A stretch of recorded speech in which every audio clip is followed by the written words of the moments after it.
Government ఒక policy తీసుకొచ్చింది అనుకోండి, దాంతో ఇతను ఎమోషనల్గా కూడా కనెక్ట్ అవ్వాలి. అంటే అతను ఒక పాలసీ పేదవాళ్ళకి ఏదో తెచ్చారు, ఒక హౌసింగ్ అనేది. ఫస్ట్ పేదవాళ్ళు అంటే అతనికి ఒక ముందు కన్సర్న్ ఉండాలంటారా?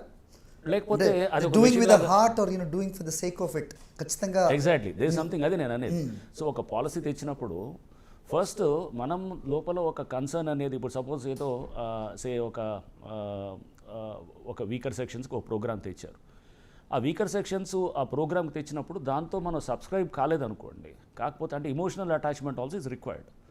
ఆ అటాచ్మెంట్ వచ్చినప్పుడు దానికి కొన్ని సందర్భాల్లో అదేమవుతాయంటే అది పొలిటికల్గా కూడా అలైన్ అవుతున్నారు అనేటువంటి అపవాదులు కూడా చాలా సందర్భాల్లో ఉంటాయి. బట్ ఇంకా కొన్ని సందర్భాల్లో కూడా చాలా చోట్ల మీరు చూశారు. అంటే మనం ఇప్పుడు అంటే this is how the system has evolved. Or కొన్ని చోట్ల చాలా చోట్ల కొన్ని చోట్ల డీజనరేషన్ కూడా జరిగింది, కాదనలేదు. కొన్ని చోట్ల బెటర్ లైన్లోకి వెళ్ళేవి కూడా ఉన్నాయి. సో బట్ ఏదైనా కానీ మనం చూసినప్పుడు హిస్టారికల్ పర్స్పెక్టివ్లో ఆలోచన చేసి ఎప్పుడో 1950s 40s ఉన్న సివిల్ సర్వీసెస్ తోటి మనం కంపేర్ చేస్తే చాలా మార్పులు జరిగినాయి అన్నమాట.